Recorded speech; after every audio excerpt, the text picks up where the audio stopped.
Nick Multimarcas, melhor aprovação e negociação da cidade. Vem que dá negócio.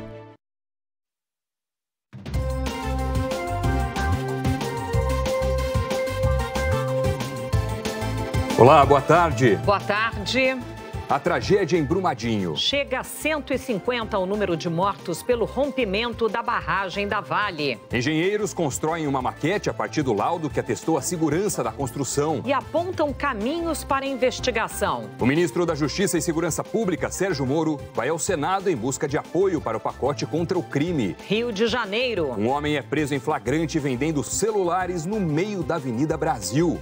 Horas depois, o trânsito é parado na mesma avenida por causa de um tiroteio. Uma investigação sobre a negociação de imóveis do senador Flávio Bolsonaro, do PSL, chega à Procuradoria-Geral da República. Estados Unidos. O presidente Donald Trump faz o tradicional discurso sobre o Estado da União. O foco, a imigração e a construção do muro na fronteira com o México. O Jornal Hoje está começando.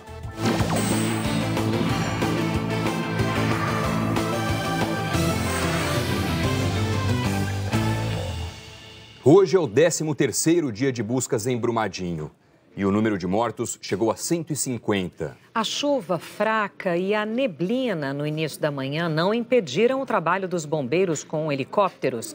A repórter Cláudia Mourão está lá no campo de onde partem e chegam os helicópteros e tem as últimas informações desta manhã para a gente. Cláudia, boa tarde.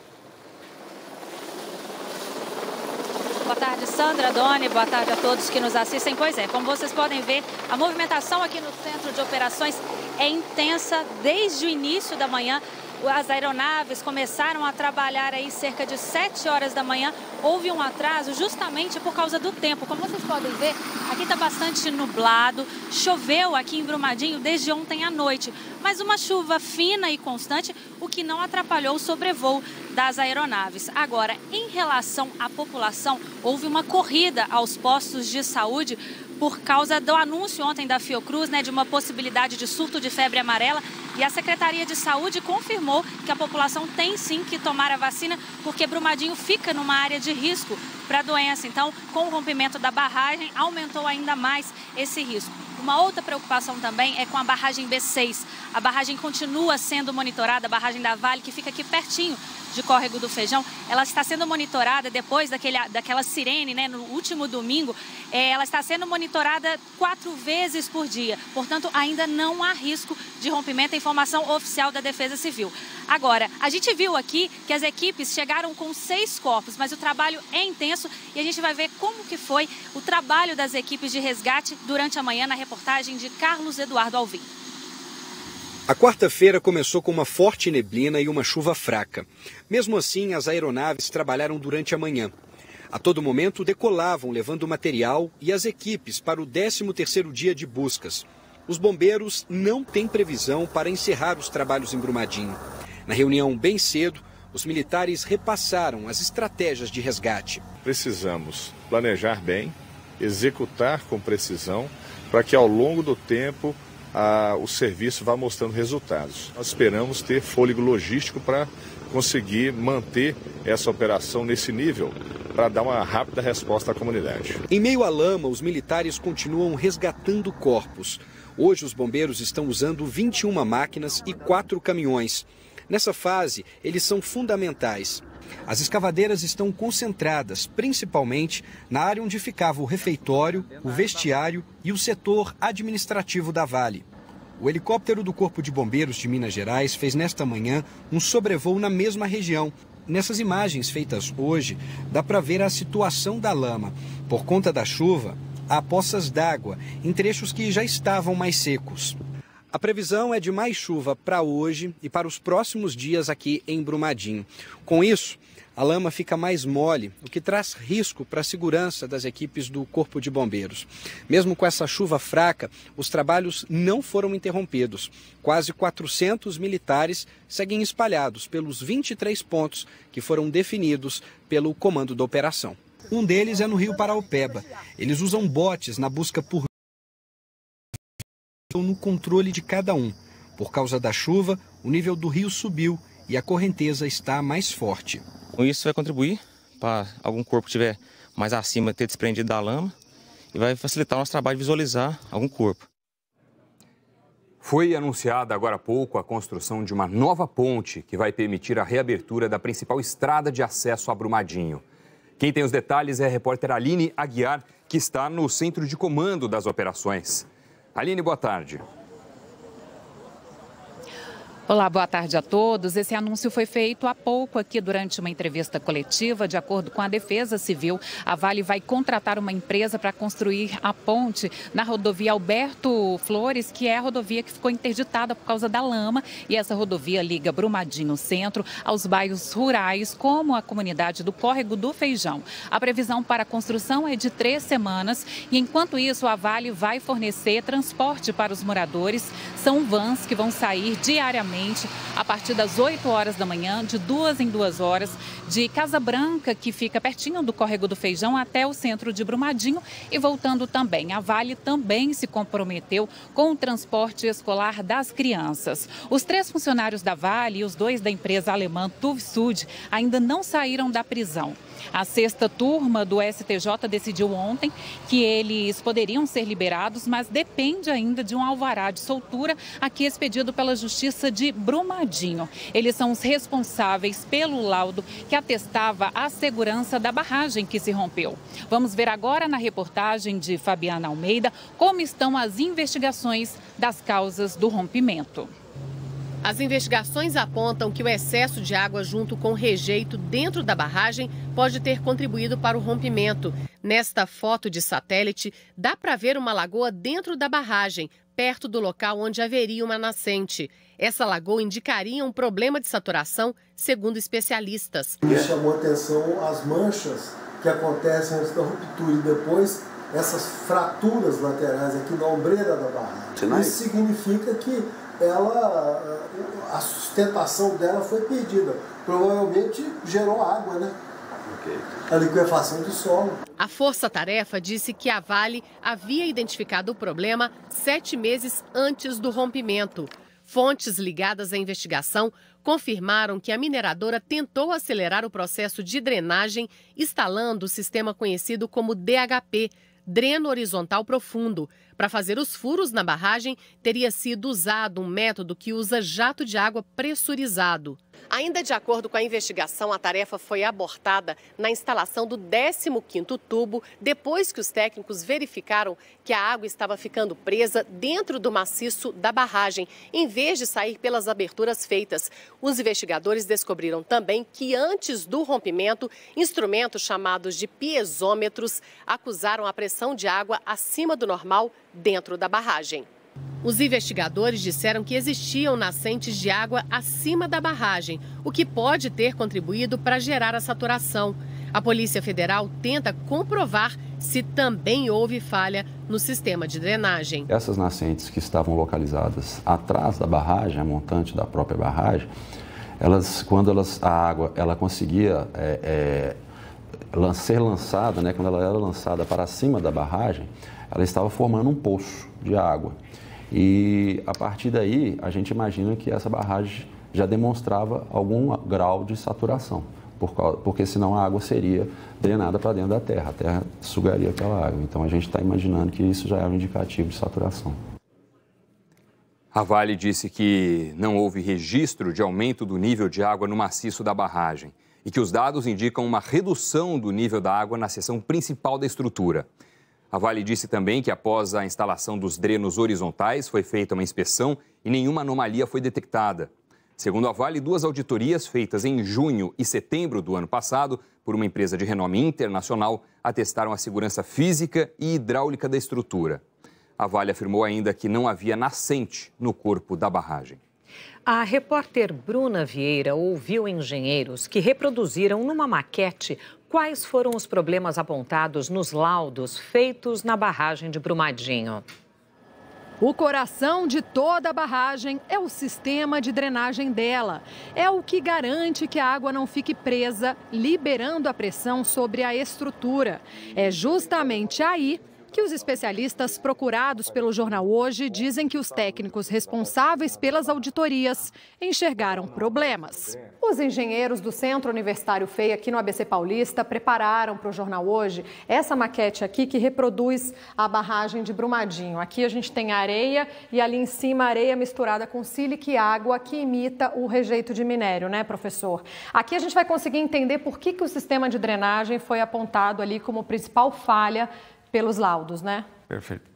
Aqui que nós temos a representação do que são as canaletas de drenagem, né? E aqui as escadas de dissipação. O que acontece no laudo é que as canaletas, então, demonstraram algumas rachaduras e trincas que acabam, então, permitindo infiltração de água dentro do corpo da barragem. Isso não é adequado. Também alguns entupimentos, que são problema porque a água tem que se deslocar e sair da barragem, tá? Para que a gente consiga manter a segurança, então. E os drenos horizontais apareciam aqui nesses tubos que são instalados até o interior da barragem. Eles apareciam com material chamado de coloide, que é a parte mais fina do resíduo que acaba ficando alaranjada por conta do ferro. O professor diz que vazamento em alguns pontos do talude, essa parte inclinada da barragem, já é um alerta. O problema acontece se o dreno não apresenta saída d'água, mas os outros instrumentos chamados piezômetros, eles indicam que tem água na barragem. Se isso acontece, então o dreno está seco, então esse dreno não está tendo eficiência em retirar água. Para o especialista, a inspeção feita pelos técnicos em julho do ano passado também apontou que os medidores chamados de inclinômetros não conseguiram alcançar a parte mais baixa da barragem. Então você não tinha informações do deslocamento da parte inferior da barragem. A gente vê, né, que ela começa a romper e no relatório ela não tem informações também quanto à drenagem no interior dessa barragem. E por que isso lhe chama tanta atenção? Bom, chama atenção porque foi justamente lá em que se iniciou o processo, então, de ruptura da barragem. Mesmo levantando 14 recomendações, o relatório concluiu que a barragem de Brumadinho estava, naquele momento, em condições adequadas de segurança. Ali não havia nenhum alerta que demonstrasse que haveria algum risco imediato. Todos os relatórios que são executados ao longo da vida da barragem, eles são como histórico médico de uma pessoa.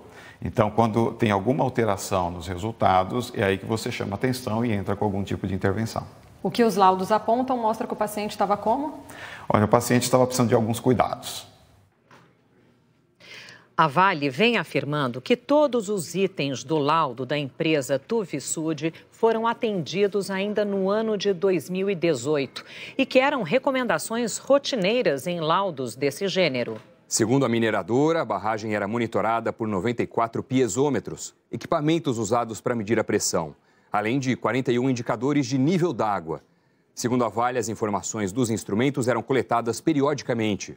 A empresa Tuvisud disse que, devido às investigações em andamento, não vai se pronunciar, mas está fornecendo todas as informações solicitadas pelas autoridades. Barreiras de contenção foram instaladas em Pará de Minas, a 90 quilômetros de onde a lama atingiu o rio Paraupeba. A repórter Marcela Mesquita acompanha de perto e traz os detalhes. Marcela, boa tarde. Qual é a situação hoje por aí? Oi, Doni, boa tarde. A situação é preocupante porque estava chovendo desde o início da manhã, agora essa chuva deu uma trégua, acabou de voltar a chover aqui em Pará de Minas. E a preocupação é que, se não parar com essa chuva, esses rejeitos podem deslizar, continuar seguindo pelo rio Paraupeba de uma forma ainda mais rápida. Os técnicos da Vale terminaram ontem aqui na cidade a instalação das 3 barreiras de contenção. E os testes feitos pela Fundação SOS Mata Atlântica apontaram que essas membranas conseguiram reduzir em cerca de 50% a passagem dos rejeitos mais grossos, mas os finos não foram contidos. Essa imagem agora mostra o antes e o depois do rio Paraupeba. No lado esquerdo, no dia 29 de janeiro, ele estava com uma cor normal, mais escura. Do lado direito, a imagem gravada ontem revela o Rio Vermelho por causa da lama com os rejeitos. De acordo com a SOS Mata Atlântica, se não parar de chover, esses rejeitos podem chegar até a represa de Três Marias, na bacia do Rio São Francisco, em 5 dias, viu, Doni? Marcelo, obrigado pelas informações. Vamos mudar de assunto um pouquinho. A Procuradoria-Geral da República recebeu um inquérito da Polícia Federal que apura se o senador Flávio Bolsonaro, do PSL, cometeu lavagem de dinheiro e falsidade ideológica eleitoral com a compra e venda de imóveis. Essa investigação da Polícia Federal, que chegou à PGR, é diferente daquela que envolve um ex-funcionário do senador. A informação foi publicada pelo jornal O Globo. O inquérito da Polícia Federal sobre bens de Flávio Bolsonaro chegou à Procuradoria-Geral da República. A reportagem diz que o caso envolve negociações relâmpago de imóveis que teriam resultado no aumento exponencial do patrimônio do filho do presidente Jair Bolsonaro. E que, segundo as investigações, as suspeitas são de lavagem de dinheiro por meio da compra de imóveis e a declaração à Justiça Eleitoral do valor de um imóvel abaixo do seu preço real. O caso começou a ser investigado em junho na Procuradoria Regional Eleitoral do Rio, quando Flávio Bolsonaro era deputado estadual. A TV Globo também teve acesso a decisões tomadas na investigação. Em junho, a Procuradoria informou ao Tribunal Regional Eleitoral do Rio que trata-se de inquérito policial instaurado para apurar a ocorrência de possíveis ilícitos eleitorais e criminais, em tese atribuídos ao deputado estadual Flávio Bolsonaro. Em novembro, logo depois que Flávio Bolsonaro foi eleito senador, o procurador regional eleitoral Sidney Pessoa Madruga enviou à Superintendência da Polícia Federal do Rio esta decisão, que promove o retorno dos autos, pelo prazo de 60 dias, para a oitiva de Flávio Bolsonaro e cumprimento de outras diligências, porventura necessárias. O procurador também decide que, decorrido o prazo assinalado, sem a realização da oitiva do investigado, remetam-se os autos à Procuradoria-Geral da República, tendo em vista o foro por prerrogativa de função de Flávio Bolsonaro, eleito senador em 2018. É o primeiro caso do senador Flávio Bolsonaro, do PSL, a chegar na Procuradoria-Geral da República. A partir de agora, a análise é se essas investigações vão ser remetidas ao Supremo Tribunal Federal ou à primeira instância. É que as suspeitas contra o senador são de um período anterior ao mandato no Senado. E pela decisão do Supremo Tribunal Federal, que no ano passado restringiu o foro privilegiado, só ficam no tribunal casos de suspeitas que ocorram no mandato atual e em razão do cargo. A TV Globo apurou que, por causa disso, a tendência é que o caso de Flávio Bolsonaro seja enviado à primeira instância. Essa investigação não tem relação com outra, sobre movimentações atípicas de Flávio detectadas pelo COAF, o Conselho de Controle de Atividades Financeiras, que está sendo feita pelo Ministério Público do Rio. A Procuradoria-Geral da República não tem prazo para decidir sobre o andamento do inquérito sobre a compra e venda de imóveis. Por nota, o senador Flávio Bolsonaro disse que a denúncia é desprovida de fundamentação, com a intenção de provocar a ele desgaste político, que no âmbito estadual ela foi arquivada e que também terá o mesmo destino no âmbito federal. Os ajustes no texto da reforma da Previdência foram novamente discutidos no Palácio do Planalto pelo ministro da Economia, Paulo Guedes, e o chefe da Casa Civil, Onyx Lorenzoni. O governo quer conquistar o máximo de apoio possível antes mesmo de enviar a proposta ao Congresso. Os ministros da Casa Civil e da Economia conversaram hoje pela manhã sobre como a reforma da Previdência será apresentada ao Congresso, se de uma única vez ou fatiada, e também sobre a tramitação da proposta. Ontem, o presidente da Câmara, Rodrigo Maia, do DEM, disse que quando o texto chegar para a análise dos parlamentares, vai ter que tramitar do início. Primeiro na Comissão de Constituição e Justiça, depois numa comissão especial e, por fim, no plenário. Nosso problema não é o regimento. Nosso problema é trabalhar de hoje até o término dessa discussão, garantindo aprovação na CCJ, na comissão especial e garantindo 300 votos para a matéria no plenário. Embora ainda haja divergências sobre a idade mínima para a aposentadoria, a promessa feita pelo presidente da Câmara de que ele vai se empenhar em busca de votos para aprovar a reforma entusiasmou o governo. Depois de 3 dias em peregrinação por gabinetes para falar da urgência da proposta, o ministro Paulo Guedes vai começar a atuar em outra frente.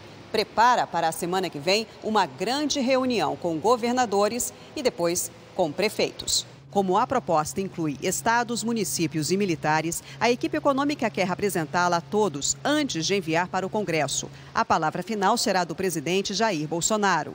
O rombo da Previdência, incluindo as aposentadorias dos trabalhadores da iniciativa privada, os servidores públicos e militares, deve ultrapassar este ano 305 bilhões de reais. O secretário do Tesouro, Mansueto Almeida, disse hoje que o ajuste fiscal depende de ajuda política. Em 2016, alguns governadores me falaram o seguinte: eu não apoiei a reforma federal porque eu não via o Estado, os meus problemas do Estado contemplados naquela reforma federal. E hoje eles estão se mobilizando para os problemas que eles acham que é essencial, do ponto de vista de reforma de Previdência no âmbito dos Estados, seja contemplado na federal. Todas as circunstâncias para uma reforma da Previdência são muito melhores do que há 3 anos atrás. O ministro da Justiça e Segurança Pública, Sérgio Moro, tomou café da manhã com o presidente do Senado, Davi Alcolumbre, do DEM do Amapá, para discutir o pacote de combate à corrupção e ao crime organizado. Vamos ao vivo a Brasília. Flávia Alvarenga, boa tarde. Oi, Doni, boa tarde a todos. Foi uma conversa rápida de cerca de 30 minutos. O ministro Sérgio Moro apresentou o projeto anticrime para o presidente do Senado, Davi Alcolumbre. É a segunda vez que Sérgio Moro se encontra com presidentes do Poder Legislativo esta semana. Na segunda-feira, ele esteve com o presidente da Câmara dos Deputados, Rodrigo Maia. Esse projeto, que altera 14 leis, ainda vai ser entregue ao Congresso e começa a tramitar aqui na Câmara dos Deputados. Daqui a pouquinho, às 14h, o ministro da Justiça, Sérgio Moro, vai apresentar todas essas propostas para os deputados, principalmente para aqueles que fazem parte da Frente Parlamentar da Segurança Pública. E cedo o ministro Sérgio Moro recebeu lá no Ministério da Justiça mesmo o presidente da AJUF, que é a Associação dos Juízes Federais do Brasil, e o presidente da ANPR, Associação Nacional dos Procuradores da República. Os dois apoiam esse pacote anticrime. O presidente da AJUF disse que vai dar uma sugestão para que o papel do juiz seja mais efetivo naquele acordo chamado de plea bargain, que é quando uma pessoa confessa o crime, defesa e acusação decidem a pena. E ele elogiou esse pacote do Ministério da Justiça. Nós entendemos que vem dentro de um contexto necessário de você aperfeiçoar o modelo penal, garantir a rapidez na justiça penal e, consequentemente, o combate à impunidade.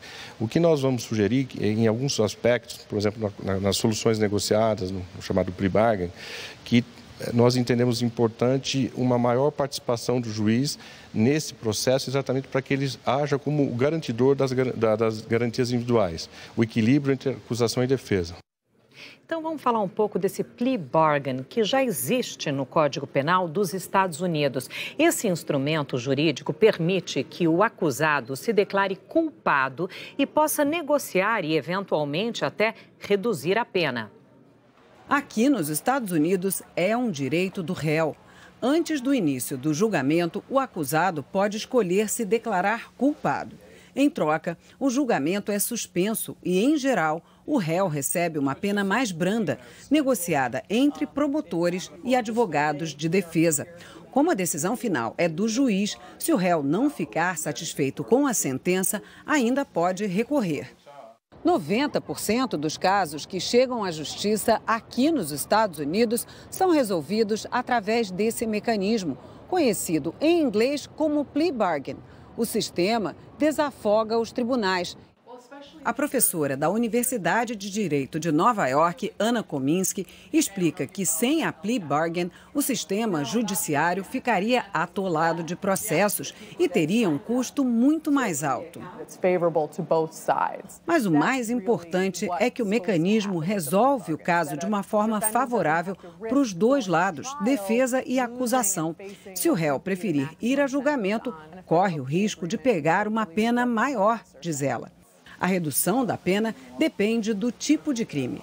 Aqui nos Estados Unidos, o acordo é válido para qualquer crime, inclusive terrorismo. Um caso famoso envolveu a atriz Lindsay Lohan, que mentiu a um policial depois de um acidente de carro quando já estava em liberdade condicional. Ela se declarou culpada e foi condenada apenas a prestar serviços comunitários e frequentar uma clínica de reabilitação em vez de ir para a prisão. Alguns juristas consideram que, ao evitar o julgamento, o réu abre mão de alguns direitos. Por isso, a Suprema Corte americana decidiu manter a legalidade do mecanismo, contanto que seja totalmente voluntário. A plea bargain não pode ser usada para pressionar o réu a se declarar culpado, explica a jurista. I'm going to ask the judge to raise the bail or to keep you incarcerated. A proposta do plea bargain aqui no Brasil tem uma diferença para o modelo americano. Aqui, apenas o Ministério Público poderá oferecer o acordo para crime sem violência ou grave ameaça e com penas até 4 anos. Já para crime, o presidente da Associação dos Magistrados Brasileiros, Jaime de Oliveira, disse que em pesquisa recente com juízes de primeira e segunda instâncias, a maioria se mostrou a favor do plea bargain, desde que haja participação dos magistrados. Como a gente viu, há 2 grandes temas que o governo vai encaminhar para o Congresso. Deputados e senadores têm alertado sobre o risco de que o pacote anticorrupção acabe atrapalhando a aprovação da reforma da Previdência. A informação é da repórter Andréa Sadi. Parlamentares de diferentes partidos gostariam que o pacote do ministro Sérgio Moro, da Justiça, tivesse tratado de forma separada as propostas para endurecer as penas para o crime organizado, para o combate ao crime organizado, e outra proposta para o combate à corrupção, como a criminalização do Caixa 2. Parlamentares já alertaram integrantes do governo do risco de contaminação do debate da reforma da Previdência pelo pacote do ministro Moro. Ontem, o presidente do Senado, Davi Alcolumbre, em entrevista à Globo News, admitiu que esse pacote pode atrapalhar a discussão da reforma da Previdência. Eu acho que a reforma da Previdência também é uma prioridade. Eu acho sim que acaba uma atrapalhando a outra. Eu entendo que no Senado Federal e tanto na Câmara dos Deputados vai ter uma que vai andar mais rápido que a outra, e eu acho que vai ser a reforma da Previdência. Também na entrevista à Globo News, o presidente do Senado disse que ele prevê uma discussão e uma aprovação de 3 meses para a reforma da Previdência no Senado Federal. Isso após ser questionado sobre a declaração do presidente da Câmara, Rodrigo Maia, de que aqui na Câmara, se o governo conseguir os votos necessários para a aprovação da proposta, a Câmara dos Deputados vota a reforma da Previdência até maio. O presidente Jair Bolsonaro voltou a despachar no Hospital Albert Einstein, em São Paulo, 9 dias depois da cirurgia. O estado de saúde dele melhorou e a gente vai lá para o hospital, então, com a repórter Graziela Azevedo, que está acompanhando tudo. Graziela, boa tarde para você. Boa tarde, Sandra. Olha, boa tarde a todos. O presidente continua se recuperando. Ele apresentou melhora ontem num quadro que, segundo os assessores, se mantém hoje. O presidente está sem dor e sem febre, num sinal de que os antibióticos estão funcionando. A evolução dos movimentos do intestino permitiu a reintrodução de líquidos. O presidente está tomando pequenas quantidades sem sentir enjoo, o que mostra que a cicatrização do intestino operado está indo bem. As visitas continuam restritas, mas na rotina de fisioterapia, o presidente já começou a fazer aí os despachos administrativos. Ele mesmo publicou nas redes sociais que já caminhou hoje e que os exames estão positivos. Um novo boletim médico e entrevista do porta-voz da presidência estão previstos para logo mais à tarde, Sandra. Ok, Graziela, obrigada. O Diário Oficial da União publicou hoje a exoneração do ministro do Turismo, Marcelo Álvaro Antônio. Ele disse que foi exonerado para tomar posse como deputado federal pelo PSL de Minas Gerais e que vai reassumir o Ministério do Turismo amanhã. Marcelo não tomou posse como deputado no dia 1º de fevereiro porque estava em licença médica. O presidente americano Donald Trump fez ontem à noite o tradicional discurso sobre o Estado da União. Ele anunciou que vai ter um segundo encontro com o ditador da Coreia do Norte, Kim Jong-un, no fim do mês no Vietnã. Mas o principal foco do discurso foi a imigração, um assunto que provoca uma grande divisão no Congresso americano. O discurso, que durou 1h e 22 minutos, começou com um apelo à união entre republicanos e democratas. Vamos governar não como 2 partidos, mas como uma nação. Precisamos rejeitar a política de revanche, resistência e retaliação. defendeu Trump. Mas qualquer espírito de cooperação parece pouco provável num Congresso que está muito dividido.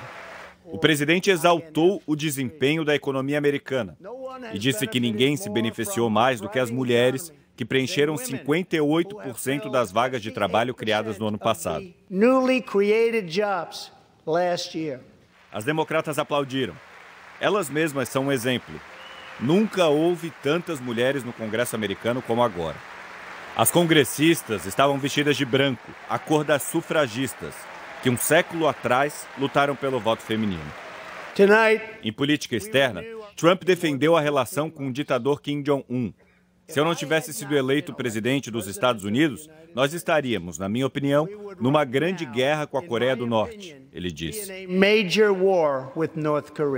Sobre a Venezuela, Trump repetiu o apoio ao autodeclarado presidente interino Juan Guaidó e condenou o regime de Maduro. A imigração tomou conta de boa parte do discurso. Trump insistiu na construção do muro na fronteira com o México. E defendeu que tolerância com a imigração ilegal não é compaixão, mas crueldade.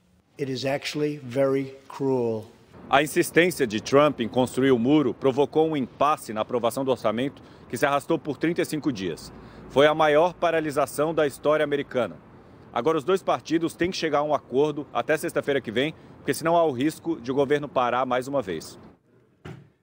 O Papa Francisco reconheceu pela primeira vez publicamente que padres e bispos abusaram sexualmente de freiras.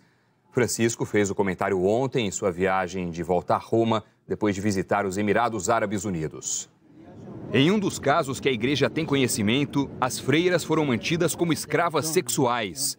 O Papa disse que nessa situação, o Papa Bento XVI foi forçado a fechar uma congregação inteira de freiras que estavam sendo abusadas por padres.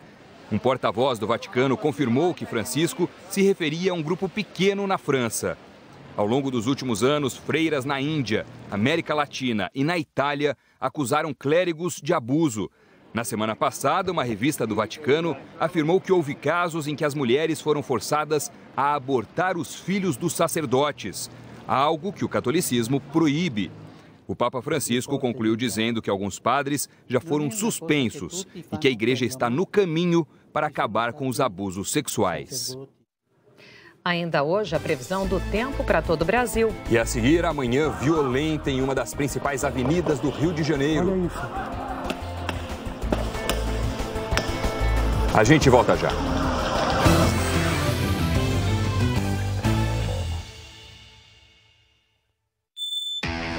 Um Honda tem tudo o que você sempre sonhou.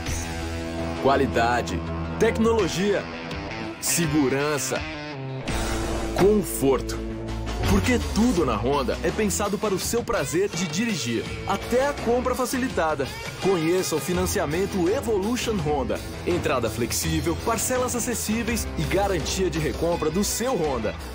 Visite uma concessionária e saia de Honda. Vem pro verão Claro 4.5G. Apps ilimitados e o dobro de internet até 10 vezes mais rápida. Quer mais o quê? Pouco? Opa! Claro, você merece o novo.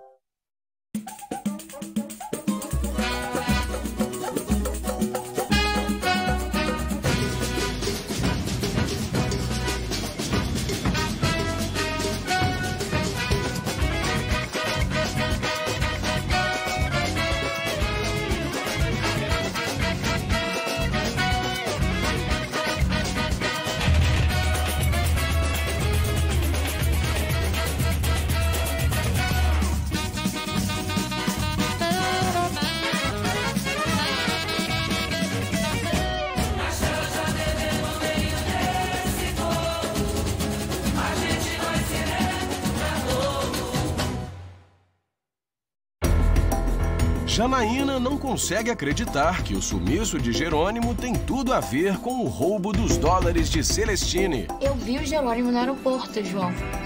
Como é, Kika? Ele tava despachando as malas lá. O Jerônimo foi pro Rio de Janeiro. A pergunta é como ele fez pra pagar a passagem de avião pro Rio de Janeiro. Hoje... Quem é esse cara? Verão 90. O ministro do Gabinete de Segurança Institucional, Augusto Heleno, delegou a autoridades da Agência Brasileira de Inteligência a competência para classificar informações e documentos como ultrasecreto e secreto. Com isso, o diretor-geral da ABIN poderá fazer a classificação no grau ultrasecreto e outros servidores no grau secreto. A decisão, publicada hoje no Diário Oficial da União, foi tomada 14 dias depois de decreto assinado pelo vice-presidente Hamilton Mourão, que autorizou os servidores comissionados e dirigentes de fundações, autarquias e empresas públicas a determinarem o sigilo de dados públicos. Antes, as regras de aplicação da Lei de Acesso à Informação eram restritas ao presidente e vice-presidente da República, ministros, comandantes das Forças Armadas e chefes de missões diplomáticas no exterior. Agora há pouco, uma intensa troca de tiros fechou a Avenida Brasil, perto do conjunto de favelas da Maré, zona norte do Rio de Janeiro. O tiroteio feriu 3 policiais militares e outras 2 pessoas atingidas por balas perdidas, um médico e um motorista. A maior via expressa do Rio fechou agora há pouco. Os bandidos passaram aqui agora. Olha isso. Foram 5 minutos de pânico. O tiroteio entre policiais e bandidos parou o trânsito nos 2 sentidos. A PM disse que os criminosos estavam armados de fuzis e roubaram motoristas. Mais cedo, perto dali, o flagrante de um crime transmitido ao vivo pelo Globocop no Bom Dia Rio. O homem oferecia livremente celulares em frente à entrada do conjunto de favelas da Maré, na Zona Norte. Um ponto onde há uma cracolândia. Perto dali tem um posto da Polícia Militar. Do outro lado da pista, uma patrulha da PM. Também registramos a chegada da polícia 20 minutos depois. O homem que tentava vender celulares começou a correr entre os carros. Um homem de camisa branca armado atravessou a pista atrás dele. A perseguição durou quase 1 minuto e só terminou quando ele foi cercado por outros 2 policiais também armados. São policiais à paisana, 2 homens armados, conseguem chegar até o homem na pista lateral ali da Avenida Brasil. Agora ele é rendido, está dominado ali no chão. Com o homem, os PMs encontraram 5 celulares. Segundo a polícia, pelo menos um era roubado. O homem flagrado aqui na Avenida Brasil foi direto para a delegacia. Os celulares estavam escondidos na calça e no casaco. Quem aceitava a oferta também levava um golpe. Os investigadores descobriram que os aparelhos não tinham peças, eram só carcaças. A Polícia Militar informou que a prisão foi feita por policiais do Batalhão da Maré que estavam indo para o serviço e que o combate a esse tipo de situação não é atribuição só da PM, mas também das equipes de saúde pública e de assistência social da Prefeitura do Rio. A Secretaria Municipal de Assistência Social disse que faz abordagens todos os dias e oferece acolhimento, serviços de saúde e inserção no mercado de trabalho aos usuários, mas que o acolhimento compulsório é proibido por lei. E outra das principais vias expressas do Rio voltou a ser fechada por causa de um tiroteio ontem, no fim da tarde.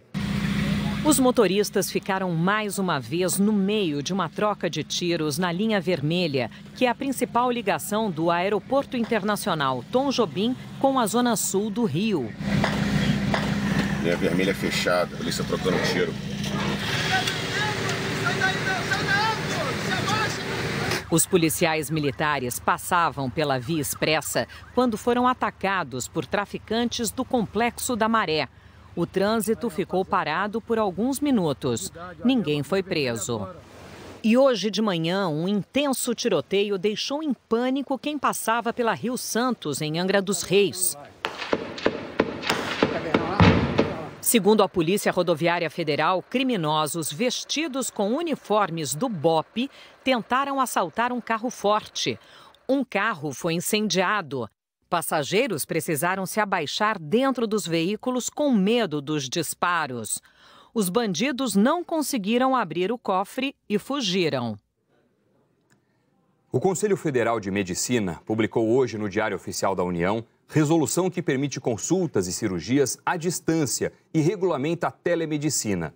Pelas novas regras, a primeira consulta deverá ser presencial e só depois disso o paciente pode ter atendimento virtual por computador ou por celular. Nos tratamentos de longa duração, o paciente só pode ficar sem a consulta presencial por, no máximo, 4 meses. Já a telecirurgia tem que ser em locais com infraestrutura adequada e com, no mínimo, um cirurgião à distância e outro no local onde o procedimento será realizado. A resolução entra em vigor daqui a 3 meses. A seguir, a previsão do tempo para todo o Brasil. A gente volta já.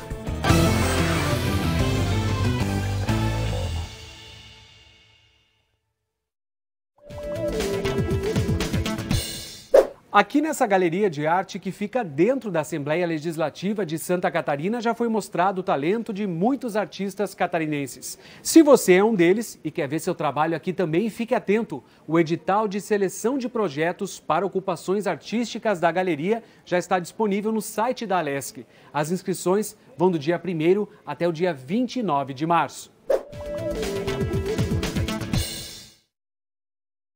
Daniel resolve fazer uma regressão para entender as visões que tem sobre o passado. Não sei se eu acredito em vidas passadas. E Isabel está cada vez mais perto de descobrir o segredo de Cris. Tem um espelho na casa da morta, no quarto dela. Eu vi. É esse espelho? O que a Cris faz com ele? Me fala, o que acontece nesse casarão? Hoje... Eu tenho uma missão e eu vou cumprir. Você vai voltar para mim? Espelho da Vida.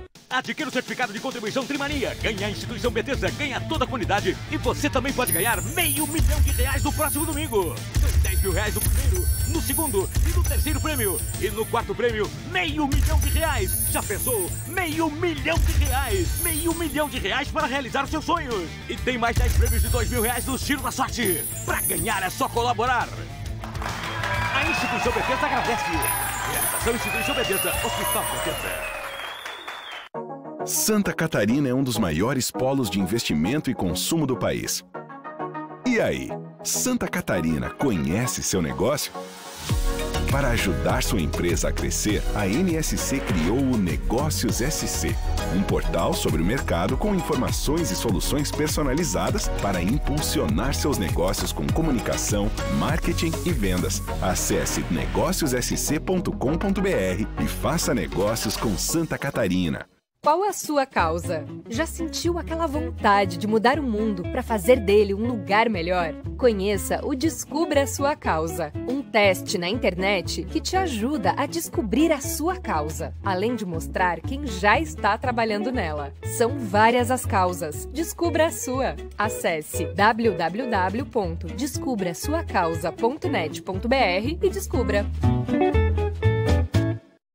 Apoio Rede Globo. Um amor que pode durar para sempre. Mas e quando um dos dois é um viajante do tempo e sabe tudo o que vai acontecer no futuro? Daqui a pouco, Te Amarei para Sempre. Na Sessão da Tarde. Estamos de volta e a gente fala agora sobre a previsão do tempo. A Eliana Marques está de volta. Eli, bem-vinda, boa tarde. Obrigada, boa tarde, Doni. Sandra, boa tarde a todos. Vamos começar por São Paulo, porque tá frio desde manhã, não é isso, Sandra? Pois é, continua nesse clima assim? Continua assim, olha, tempo fechado e chuvoso na Grande São Paulo hoje. Cuidado então com os alagamentos, também tem risco de deslizamentos e podemos ter a tarde mais fria do ano até agora. Máxima prevista de 23 graus aqui na capital, mais de 5 graus abaixo do que é normal para o mês, sem sol, mais chuva e à noite 17 graus, com sensação de apenas 13. O Cantareira, que é o principal reservatório da Grande São Paulo, não está conseguindo se beneficiar dessas chuvas. Hoje o nível dele está mais baixo que no comecinho desse mês e bem abaixo também do registrado nessa mesma época do ano, mais um ano atrás. Gente, o tempo tá bom hoje para ver a sessão da tarde depois do jornal hoje, né? É verdade. Comendo pipoca. Onde mais vai ficar assim chuvoso? Olha, temos várias regiões aí com tempo fechado e chuvoso, temperaturas amenas também. Então, desde a região de Curitiba, passando pelo litoral do Paraná, também pelo Vale do Ribeira em São Paulo e por toda a faixa do litoral paulista. No Rio de Janeiro, o sol já aparece, mas ainda pode chover bem em alguns pontos do Rio. Em Angra, o tempo fica nublado, chuvoso também e bastante chuva ainda ainda entre a zona da Mata Mineira, região de Belo Horizonte e também de Brumadinho. E já choveu bastante em pontos da Paraíba, de Pernambuco e de Sergipe. Em São Cristóvão, região metropolitana de Aracaju, ruas ficaram alagadas. Em João Pessoa, a imagem é praticamente a mesma. E em São Paulo, a rodovia dos Tamoios, caminho para o litoral norte, foi interditada hoje por causa do risco de queda de barreira. O desvio é feito pelas rodovias Oswaldo Cruz e Mogi Betioga, mas aumenta o tempo da viagem. É uma interdição preventiva, não teve nenhum acidente ainda, felizmente. E Eli, o que explica essa chuva toda em partes do Nordeste e do Sudeste também? Olha, uma intensificação dos ventos marítimos estão mais fortes no Nordeste, são os ventos de leste e a zona de convergência intertropical. No Sudeste, o vento úmido e frio que chega do mar e tem também um outro vento em altitude que acelera a subida da umidade e provoca chuva. Hoje ainda pode chover mais em Aracaju, no Recife, em João Pessoa, Natal, no Teresina. Tem previsão de chuva em quase todo o Brasil, menos em parte aqui do Rio Grande do Sul. E Porto Alegre é a única capital com sol o dia todo. Goiânia, Porto Velho, Rio Branco, Belém também estão na área com grandes volumes de chuva. E amanhã? Bom, amanhã nós temos aí o alerta de temporal ainda para grande parte do Brasil, inclusive para 11 capitais. São essas que estão marcadas no mapa e o tempo volta a abrir em parte de Santa Catarina, do Paraná e de Roraima. Mas é entre Rio e Minas que a chuva aperta e aqui em São Paulo amanhã ela começa a diminuir e volta a esquentar. Que bom, obrigada. Até amanhã. Valeu, Eli. O Jornal Hoje termina aqui. Você acompanha outras notícias no Jornal Nacional, que começa mais cedo, às 8 da noite, pelo horário de Brasília. Uma boa tarde e até amanhã. Tchau. Uma boa tarde para você.